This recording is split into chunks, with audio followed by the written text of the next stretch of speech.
نحن جماعة من الرام دستك لا أطفال مسخصي من الخبط لبعض تبديل من متخصص كردي بره يعني زمان هيك لازم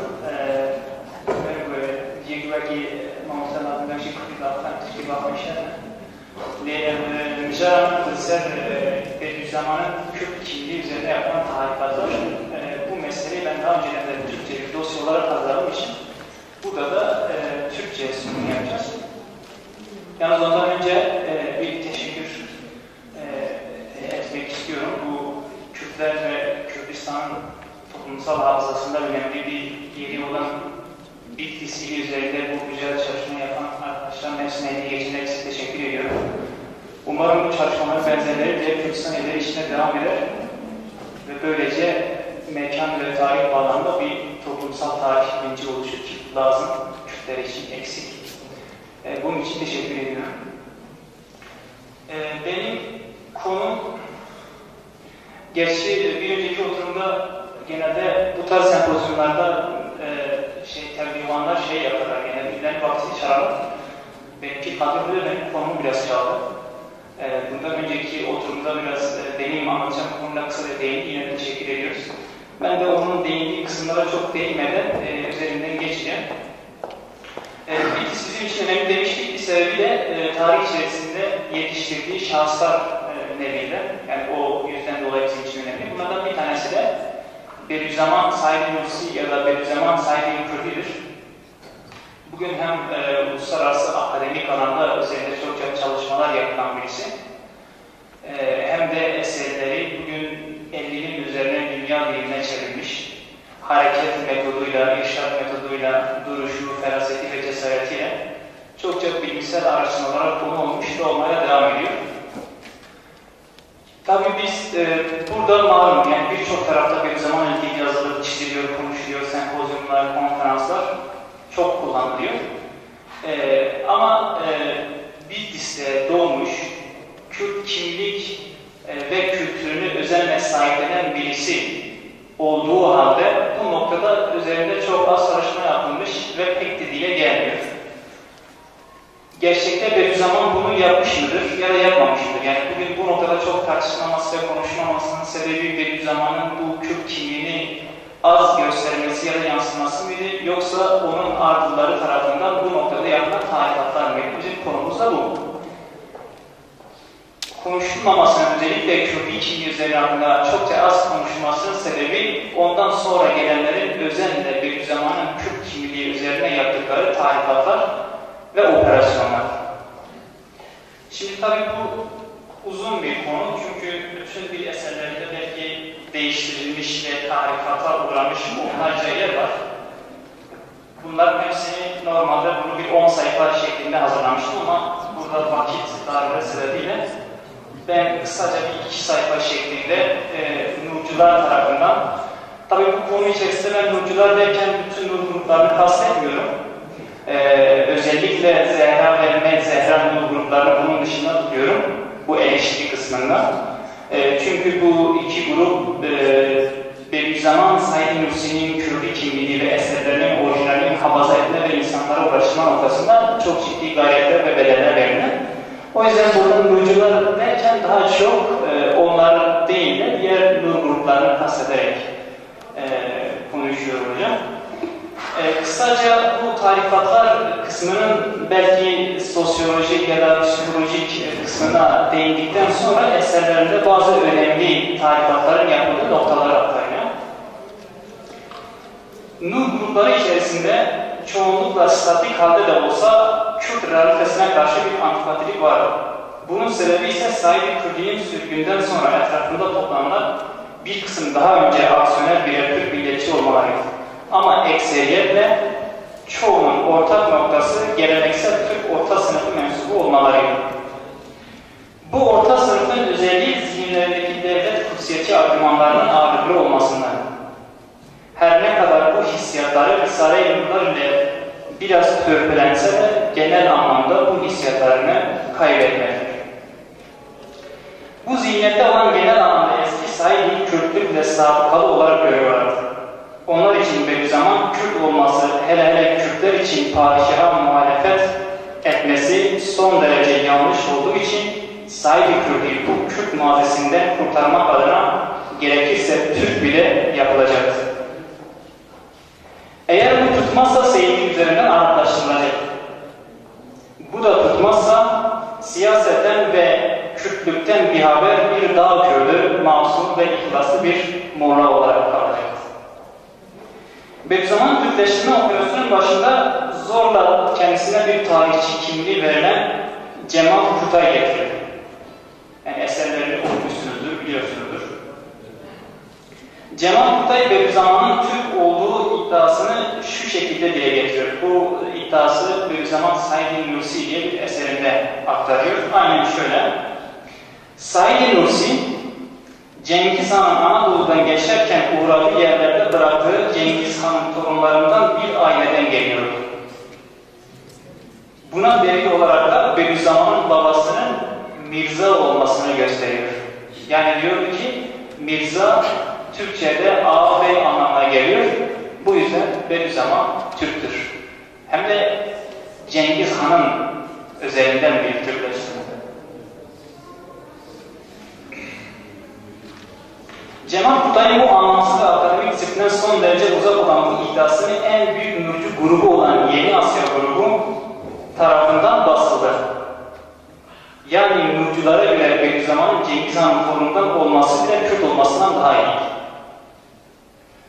Bediüzzaman'ın kendi eserlerinde Cengiz Han'ın ne kadar zalim ve ordularının ne kadar vahşice katliamlar yaptığını defaatçe tekrarlamasına rağmen Nurcular yıllarca bu iddiayı bastılar ve dağıttılar.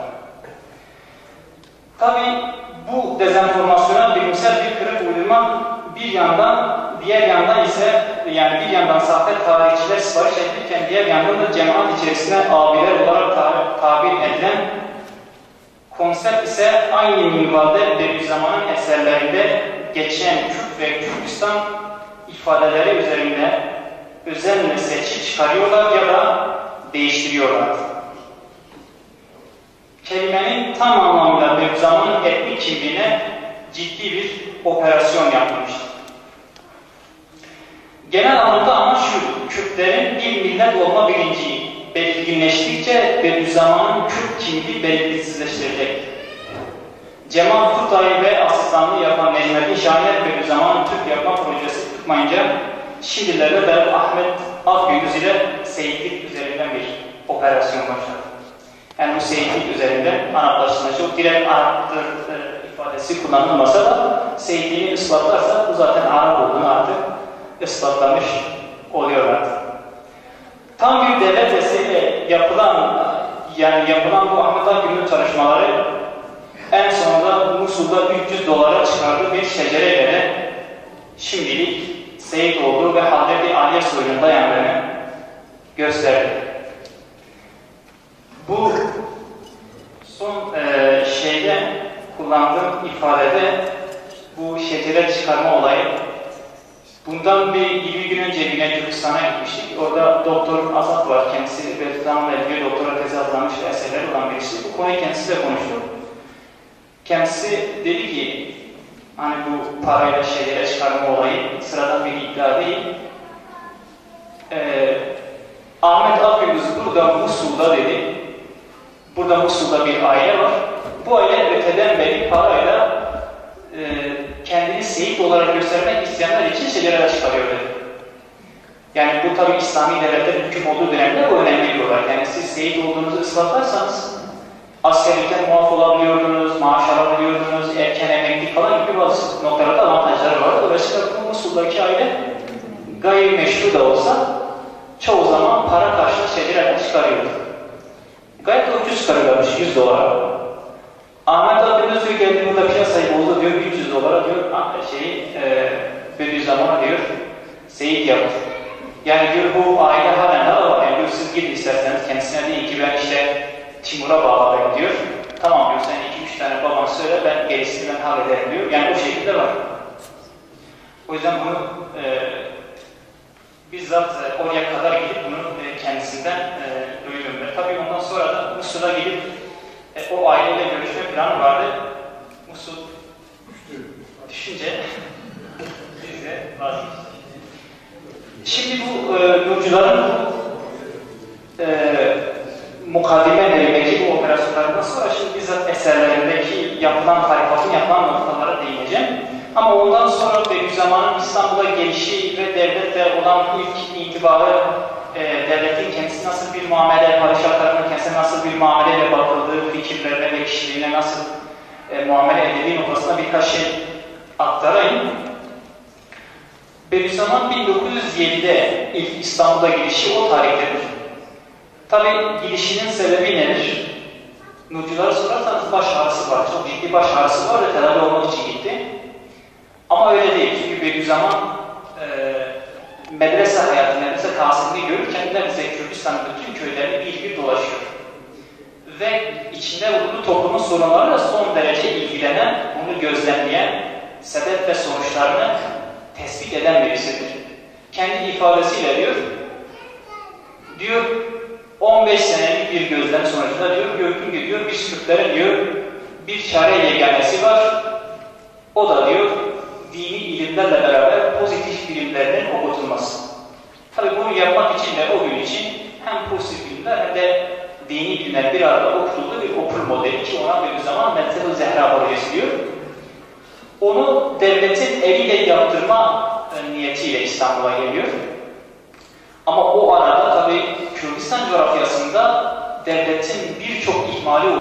1907 senesi zarfındaydı ki Kürdistan'ın yalçın, saf ve yüksek dağlarının arkasından çıkmış Said-i Kürdi isminde nevadi yükkatten nadir bir ateşkere-i zeka, zeki bir insan İstanbul afakında rüyet edildi. İstanbul'da görüldüğü haberi her tarafa aksetmişti. Merakı olan bazı kimseler o harika fıtratı ard arda gördükçe şu Kürt kıyafetinde o şal ve şalvar altında böyle bir kanun dehanın gizlenebileceğini bir türlü anlayamayarak, yani bir türlü bunu kaldıramayarak atıl ve müzebbir olan ekseriyet-i hasise zelil olan hissiyat-ı umumiyesini, bu kötü niyetlerini, bu kötü bakış açılarını bir tek kelimeyle ifade ediyorlardı, Mecnun.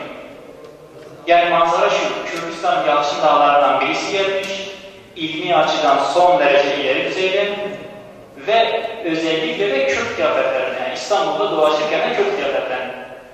Ve bir zaman İstanbul'da bulunduğu sürece kendi buranın, yani Bitlis'in yöresel kıyafeti olan Kürdistan coğrafyasında kullanılan kıyafetler hiç terk etmiyor. Kardeşi Abdülmecid kendi hatıratında toparlıyor. Kendi hatıratında diyor ki ben kendisine sordum, seyredelim artık İstanbul'dasın şu kılık kıyafetini değiştirsen artık bir hocasın, herkes senin hoca olduğunu biliyor, kabul ediyor. Diyor bana şöyle cevap veriyor, dedi ki ekser İstanbul Kürtleri ancak hamal ve çoban olacağını zannediyorlar. Ben de diyor Kürt kıyafeti içerisinden neleri de çıkabileceğini onlara göstermek için ben burada o müfredir o kıyafeti değiştirdim.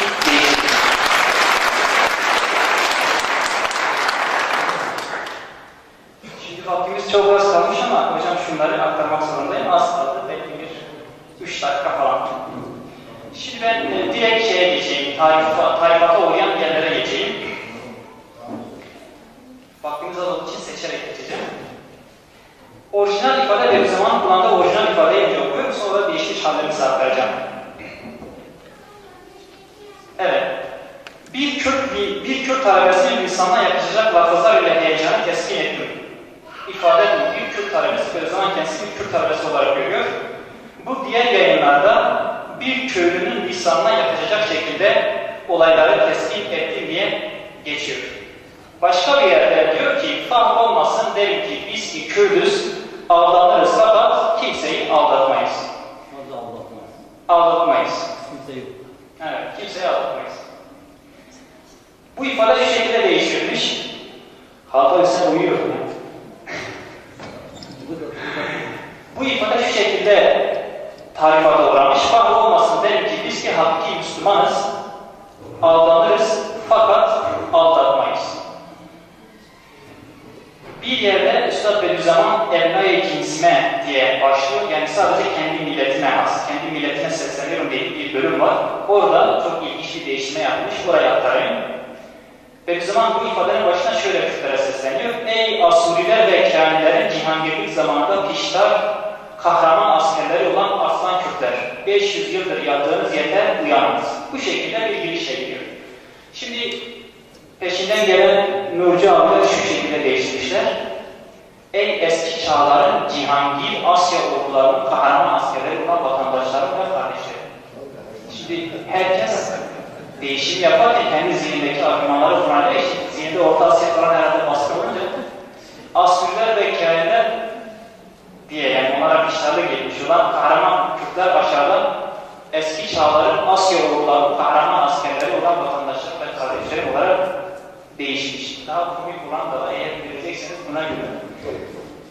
Aynı yazının devamında milliyet kavramının ne kadar önemli olduğunu ve bir halkı bir arada tutmak için ne kadar vazgeçilmez olduğunu ifade eden bir parça şu geçiyor. Hem de milliyet denilen, Kürtlere söylüyorum bunu, orijinal paragrafı okuyorum. Hem de milliyet denilen mazi derelerinden ve hal sahralarından ve istikbal dağlarından kaynamışın olan Rüstem-i Zal ve Selahaddin Eyyubi Kürdi dahi kahramanlarıyla aynı çadırdasınız. Yani siz ki Selahaddin Eyyubi ve Rüstem-i Zal gibi kahramanlar çıkmışsınız içinizden. Demek ki sizde bu kabiliyet var. Bakın bu ifade neye uğramış, nasıl bir operasyon geçirmiş. Hem de İslamiyet denilen, yukarıda milliyet diyordu, hem de İslamiyet denilen mazi derelerinden ve hal sahralarından ve istikbal dağlarında haymenşi olan Selahaddin Eyyubi, Celaleddin Hazenşah, Sultan Selim Barbaros Hayrettin Paşa. Buyurun. Şimdi Allah alemdeki bir zaman hiç Barbaros Hayrettin Paşa duymamıştır bile. Hem Selahaddin Eyyubi'nin kürbisini ancak kaldırmışlar, Celaleddin Hazenşah, Sultan Selim Barbaros Hayrettin Paşa ve Rüstem-i Zal gibi kişilerle bir araya gelmişsiniz. Başka bir örneği daha ben paylaşayım sizinle. Bu daha korkunç. 0 dakika. Son örnek. Bir dakika. 1923'lerde bu meclisi ilk açılırken hemen bitiriyorum hocam, özür dilerim. Açılırken böyle zamanda açılış konuşması için meclise çağırıyor. Tabii daha çok Kürt milletvekilleri ısrarıyla meclise çağırıyor.